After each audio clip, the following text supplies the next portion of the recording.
여러분을 주님으로 진심으로 사랑하고 축복합니다. 여러분, 우리는 지난 시간까지 속 사람을 강건케 하는 것과 그리스도의 인으로서의 삶이 어떠해야 하는지를 통해서 말씀을 통해 함께 은혜를 나눴습니다. 기억하는지 잘 모르겠지만 우리가 참다운 그리스도인이 되기 위해서는 모든 겸손과 온유라고 오래 참음으로 사랑 가운데 서로 용납하고 평안에 매는 줄로 성령이 하나 되게 하신 것을 힘써 지켜야 한다는 것이었습니다. 그런데 문제는 우리가 이 모든 것을 단어로만 아는 것이 아니라 우리의 삶 속에서 나타내야 하고 실천되어져야 한다는 사실입니다. 다시 말해 우리가 입술로만 살아가고 경건하고 평안의 삶을 노래하는 것이 아니라 우리의 삶 속에서 그러한 것이 나타날 때 우리가 모양만 그리스도인이 아닌 진정한 의미에서의 그리스도인의 삶을 살 수 있게 된다는 겁니다. 네, 오늘 말씀이 바로 그렇습니다. 다시 말해 우리가 왜 그러한 삶을 살아가야 하는지에 대해 충분하고도 정할 수 없는 근거를 우리에게 제시해 주고 있다는 것입니다. 여러분, 우리 인간들의 근본적인 문제가 무엇인지 아십니까? 그것은 언제나 나 중심적인 삶을 살아갈 때가 많습니다. 그래서 그것이 너무나 주관적으로 모든 것을 판단하기 때문에 우리가 그리스도인으로서 삶을 살아가는데 방해되는 요소 가운데 중요한 요소가 된다는 것입니다. 여러분, 사탄은 우리에게 끊임없이 자기 중심적으로 살아가도록 요구하고 있습니다. 나만이 중요하다고 생각하게 하고 내가 느끼고 나에게 일어나는 일만이 참으로 중요하다고 이렇게 생각을 하게 만든다는 겁니다. 그래서 평안에 매는 줄로 성령이 하게 하심을 방해한다는 겁니다. 여러분, 사도 바울이 고린도서를 쓰게 된 이유가 어디에 있습니까? 그것은 다 성령이 하게 하심을 방해하는 여러 가지 문화와 파장들이 교회 안에서 나누어져 있었기 때문입니다. 그런데 문제는 그들은 여전히 자신이 하나님의 독립된 객체라고 생각을 한다는 것입니다. 하지만 여러분, 교회는 그렇지 않습니다. 여러분, 교회는 하나의 공동체이며 분명한 가족입니다. 그런데 문제는 이 이야기를 수도 없이 외쳐도 자기 중심적으로 살아가는 사람들은 자신을 하나의 독립된 객체라고 생각하기 때문에 이 말이 마치 마이ron풍처럼 너무나 빠르게 한쪽 길로 흘러버리게 된다는 것입니다. 그래서 몇 사람씩 작은 파당을 조성하고 서로 반목하고 나만 아니면 된다는 식의 이기적인 모습만 가득한 그러한 교회가 되고 있는 것처럼 느껴집니다. 하지만 여러분, 교회는 그런 것이 아닙니다. 우리가 입술로만 그리스도인이라고 외치는 그러한 외형적인 모습은 진정한 의미에서의 교회가 아니라고 오늘 본문은 분명히 우리에게 말씀해 주고 계시다는 것입니다. 하지만 여러분은 교회가 어떤 것이라 생각합니까? 과연 우리가 이렇게 나와서 예배하는 이곳 그리스도의 몸 하나님의 순전히 맞는 것이겠습니까? 그리고 이렇게 이곳에 나와서 열심히 예배하고 봉사하고 자신에게 주어진 달란트를 마음껏 활용하여 열심으로 최선을 다하면 그것이 곧 교회이며 그것이 우리에게 맡겨진 사명을 다한 것이라 그렇게 말할 수 있겠냐는 것입니다. 물론 그것조차도 하지 않는 사람들보다는 나을 수 있을 겁니다. 하지만 오늘날 한국 교회는 그것이 전부인 것처럼 말하고 행동하는 사람들이 너무나 많다는 것입니다. 하지만 여러분, 오늘 말씀에서 바울은 그것이 교회라 말하지 않고 있다는 사실입니다. 그리고 그것을 아주 잘 보여주는 것이 바로 예루살렘 교회의 초대교회의 모습일 겁니다. 여러분, 예루살렘 교회 초대교회는 모여서 예배하고 기도를 하였습니다. 사도들이 12명이나 있었고 120명의 문도들이 있었습니다. 그런데 문제는 그것을 교회라 보지 않았다는 겁니다. 물론 그것은 분명 교회의 시작이었습니다. 교회의 태동이 그로부터 시작되었다 해도 과언이 아닐 겁니다. 하지만 그것은 결코 교회의 온전한 모습이라 할 수 없다는 겁니다. 왜냐하면 그때는 그들은 외형적인 모습만 있었기 때문입니다. 그런데 여러분, 그런 것들이 오순절날 성령 강림의 강하게 체험하고 어떻게 되었습니까? 하늘에서 불의 해같이 갈라지는 형태로 각 사람 위에 임했을 때 그들이 어떻게 되었냐는 것입니다. 그들 모두는 그때부터 성령이 말해가심을 따라 말하기 시작했다라고 말합니다. 자신의 생각, 자신의 이기적인 판단이 아니라 오직 성령이 말해가심에 따라 말하기 시작했다는 것입니다. 여러분, 그때부터 그들의 모습을 한번 생각해 보시기 바랍니다. 그들의 삶의 양상은 완전히 바뀌게 됩니다. 여러분들이 사도행전을 보시면 아시겠지만 그들의 모습은 그 이전의 모습과는 완전히 다르다. 180도 다른 모습을 하게 된다는 사실입니다. 그것이 바로 하나님의 성령으로 봉사하는 그러한 모습이라고 말합니다. 여러분, 무엇을 말하는지 아시겠습니까? 오늘 말씀에서 성령이 하나라는 말씀이 바로 이것을 의미하는 말씀이라는 겁니다.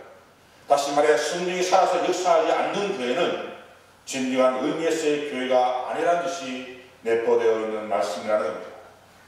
다시 말해 여러분들이 하고 있는 일이, 여러분들이 하고자 하는 그 일이 성령님이 함께 하시는 일이냐, 그런 의미에서의 질문이라는 겁니다. 그런데 문제는 지금의 에베소 교회는 성령이 하나 되게 하시는 일을 하고 있는 것이 아니라 자신들의 고집과 생각만으로 교회를 만들어가고 있었다는 것입니다. 그래서 바울은 그런 그들을 향해 교회는 무엇보다도 하나 되어야 함을 강조를 하였던 것입니다. 여러분, 교회는 원래 일체성과 다양성을 함께 가지고 있습니다. 하지만 그 일체성과 다양성 속에 하나 되지 못한다면 나만 나이면 된다는 식의 이기적인 마음으로는 결코 교회라 말할 수 없다라는 사실입니다. 그런데 어떻습니까? 오늘날 이 땅에 나만 알면 된다는 식의 이기적인 마음들이 판을 치고 있다 해도 과언이 아닙니다. 문제는 이러한 문제점들이 교회 안에서도 버젓이 그대로 적용되고 있다는 점입니다. 하지만 여러분, 교회가 하나 되지 못한다면 나는 편할 것 같고 나는 좋을 것 같지만 결코 그렇지 않다는 사실입니다. 그것은 역사적인 사실에서도 충분히 알 수 있는 그러한 문제입니다. 그래서 오늘 말씀을 통해 교회의 하나됨의 원리를 깨닫게 하고 허물만 그리스도가 아니라 진정한 의미에서의 그리스도인으로 거듭나는 여러분의 삶이 되어주기를 소망해 봅니다. 여러분, 오늘 말씀에서 바울은 에베소 교회가 하나 되어야 하는 근거를 7가지로 제시해 주고 있는 것을 볼 수 있습니다. 그것이 바로 몸이요, 성령이요, 소망이요, 주요, 그리고 믿음과 세례와 그리고 하나님입니다. 네, 여러분, 여기서 말하는 이 7가지는 하나하나가 얼마나 거룩하고 영적인 것인지 모릅니다. 여러분, 하지만 여기에 더 중요한 사실 하나가 있습니다. 그래서 사도 바울이 이 7가지 중에 무엇을 가장 먼저 앞세우고 있는가 하는 것입니다. 물론 여기서 말하는 7가지 단어 중에 중요하지 않은 단어는 하나도 없습니다. 하지만 사람은 누구나 여러 항목을 나열할 때 자기가 가장 중시하고 논쟁을 위해서 가장 요긴한 항목을 먼저 나열하는 것이 사람의 본성이라는 겁니다. 특히 지금까지 바울의 모습을 보면 더더욱 그렇습니다. 그다음에 여러분, 지금 바울이 가장 먼저 무엇을 나열하고 있습니까? 그것은 바로 몸입니다. 오늘 여기서 말하는 몸이라는 것은 그리스도의 몸된 교회를 의미하는 것은 사실입니다. 하지만 그럼에도 불구하고 왜 그가 그리스도 몸이라 하지 아니하고 또한 교회라 하지 아니하고 그냥 몸이라고 했는지에 대해 우리는 주목해 볼 필요가 있다는 것입니다. 여러분, 성경은 어느 하나 중요하지 않는 단어가 하나도 없습니다. 다시 말해서 바울이 그리스도의 몸 혹은 교회라 하지 않고 그냥 몸이라고 한 데에는 그만큼의 이유가 있다는 것입니다. 그것은 바울이 일반적인 몸에 대한 특성을 통해서 교회의 특성을 나타내고자 했기 때문이라는 겁니다. 그러면 여러분, 몸이 하나라는 말이 무엇을 의미하는 것이겠습니까? 여러분, 몸은 결코 자기 분열을 일으킬 수 없습니다. 예를 들어 설령 몸이 아주 치명적인 약점이라 추한 부분이 있더라도 사람들은 어떻게 합니까? 그 부분을 잘라내버립니다. 아닙니다. 카무플라주라고 말합니다. 다시 말해 불리하거나 부끄러운 것을 드러나지 않도록 더욱 아름답게 치장하는 것이 바로 우리들의 모습입니다. 여러분, 만약 몸이 병들었거나 아픈 부분이 있다면 어떻게 합니까? 손은 아픈 곳을 감싸줍니다. 그리고 발은 병원이나 약국을 향해 힘차게 달려갑니다. 그리고 몸 안에 있는 다른 모든 신경들은 체내의 모든 항체들을 총동원하여 그것을 대항합니다. 참 여러분, 결국 이러한 사실을 통해 우리가 알 수 있는 것이 무엇이겠습니까? 그것은 몸은 몸을 위한다는 것입니다. 그래서 여러분, 세상에 자기 몸을 위하지 않는 사람은 단 한 사람도 없을 겁니다. 자기 몸의 변화를 알고 거기에 적절히 증응할 수 있도록 하는 것, 오직 자신 몸밖에 없다는 겁니다. 그렇다면 여러분, 사도 바울의 결론이 무엇이겠습니까? 그것은 교회는 교회를 위하고 성도는 성도를 위해야 한다는 것입니다. 사도행전 20장에 보게 되면 사도 바울이 뭐라고 말씀하고 있습니까? 그리스도께서 교회를 얼마나 위하시는지 자기의 피세 값주고 사셨다라고 그렇게 말씀하고 있습니다. 그래서 여러분, 교회는 그러한 존귀한 존재입니다. 이 땅에 존재하는 가장 위대하고 가장 거룩하며 가장 값진 것이 바로 교회입니다. 그런데 문제는 우리 믿음의 사람들이 이러한 개념이 없이 교회를 오고 신앙생활을 해오고 있다는 사실입니다. 여러분, 성경을 통해서 이스라엘 백성들이 모세가 세운 회막으로부터 솔로몬 성전, 그리고 스룹바벨의 성전, 심지어 헤롯이 만든 성전까지 얼마나 거룩하게 여기며 얼마나 열심히 갖고 왔습니다.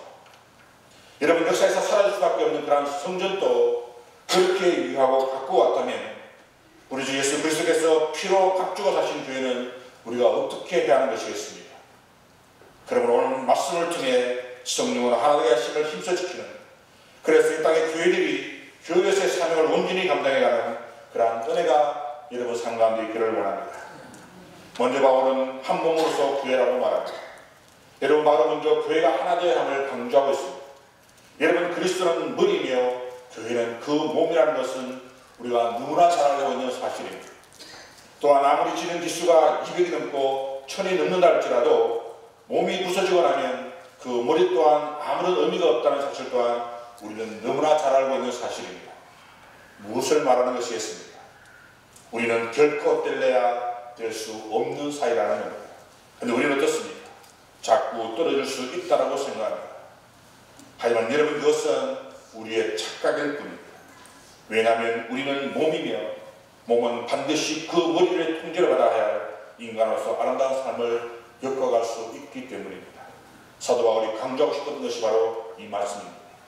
여러분, 그 당시 에베소 교회는 이방인으로 그리스도인이 된 사람들과 유대인으로서 그리스도인이 된 사람들로 언제나 갈등이 끊이지 않았다고 합니다. 한마디로 말하면 자신들의 자존심 싸움을 그들은 하고 있었던 것입니다.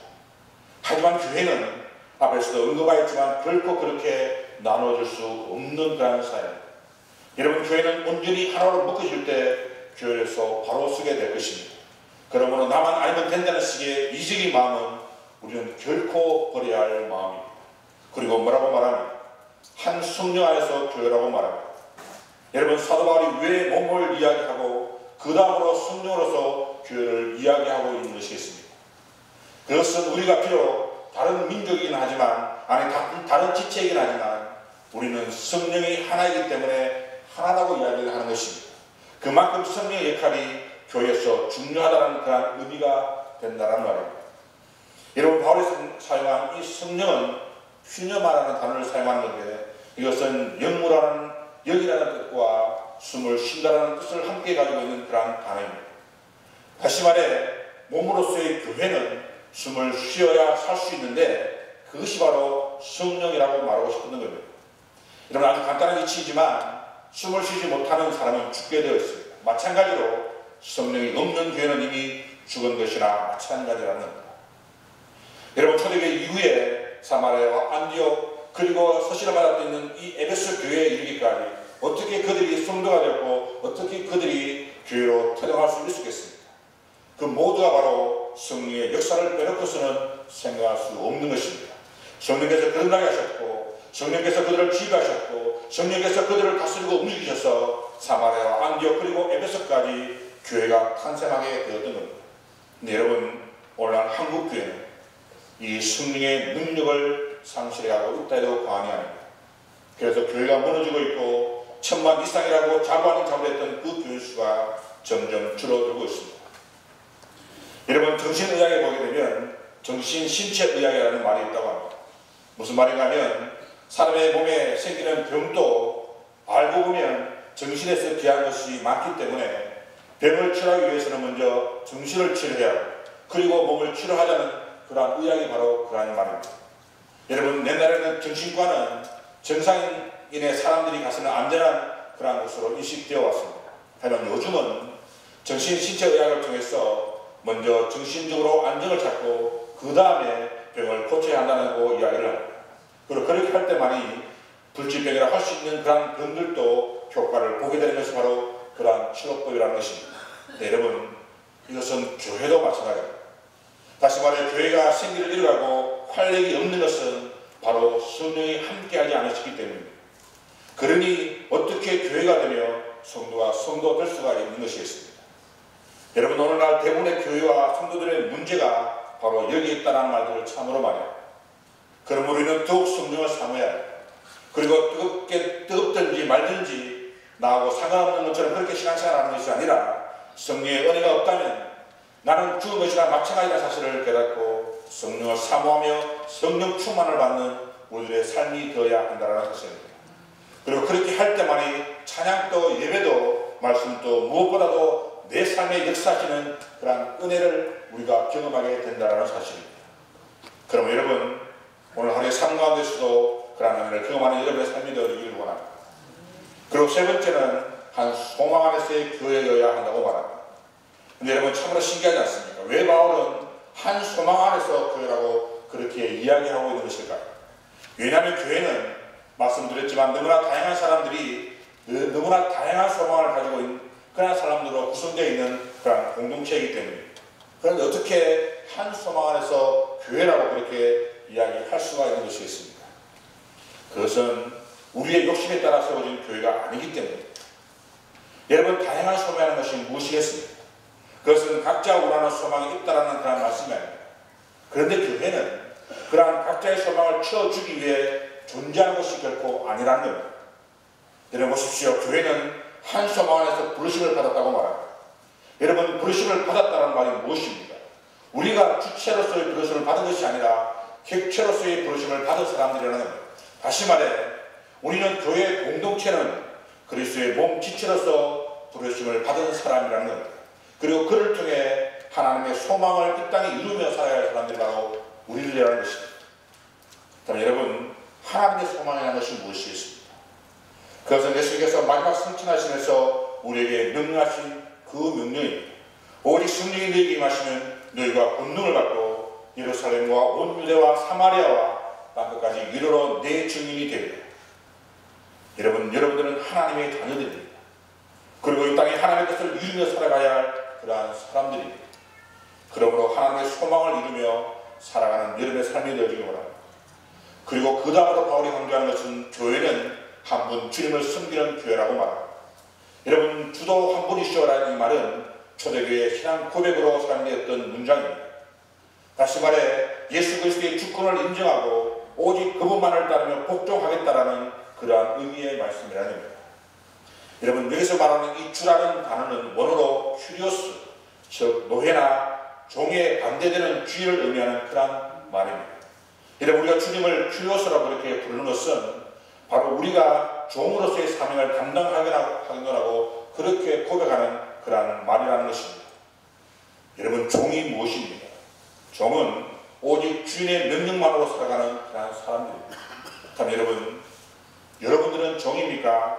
아니면 자녀들입니까?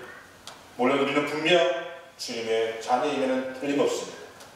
하지만 우리가 탕자에 비유해서 탕자의 고백처럼 비록 아버지의 아들이나 이제부터 아버지의 아들의 일감을 감당치 못하겠노라고 그냥 나를 품꾼의 하나로 취급해달라고 고백했던 것처럼 그러한 고백이 바로 우리들의 고백이어야 한다는 겁니다. 왜냐하면 우리들이 바로 돌아온 탕자들이기 때문입니다. 그럼 여러분 이 시간 한 분 주님을 진심으로 섬겨나가는 여러분의 삶이 되어지길 소망해 봅니다. 그리고 다섯 번째가 바로 하나의 믿음으로서 교회라고 말합니다. 여러분 성경에서 가르치는 믿음이라는 것이 무엇입니까? 그것은 그리스도에 대한 그리스도인들의 전적인 신뢰와 항복을 의미하는 그러한 말입니다. 여러분 신뢰라는 말이 무엇입니까? 제가 언젠가 말씀을 드렸지만 이 신뢰라는 말은 믿음의 한 차원 높은 그런 단어입니다. 믿음은 내가 믿을 수도 있고 그렇지 않을 수도 있고 다시 말해 내가 중심이 되는 그런 말이지만 이 신뢰라는 말은 나의 몸을 던진다는 그런 말로 전적으로 주님을 의지하는 믿음이 있지 않고서는 결코 나올 수 없는 그런 단어라는 겁니다. 여러분 외줄타기 하는 사람의 이야기를 여러분 참으로 많이 들었을 겁니다. 옛날에 외줄타기로 유명한 사람이 나이가라 폭포에서 외줄을 탄다고 그렇게 하니까 수많은 사람들이 몰려들었고 문제는 그 사람이 혼자서 그 위로 왔다 갔다 물건을 나를 때는 모두가 미친듯이 박수를 치고 환호를 하지만 정작 그 사람 어깨에 앉아서 가보자 한 사람은 단 한 사람도 없었다는 겁니다. 그때 손을 들고 그 사람의 어깨에 앉아서 건너간 소녀가 있었습니다. 그래서 기자들이 놀라서 어떻게 너는 저 사람의 어깨 위에 올라와 그 줄을 건널 수 있냐고 무섭지 않냐고 그렇게 물었더니 그 소녀는 정말 무서웠다.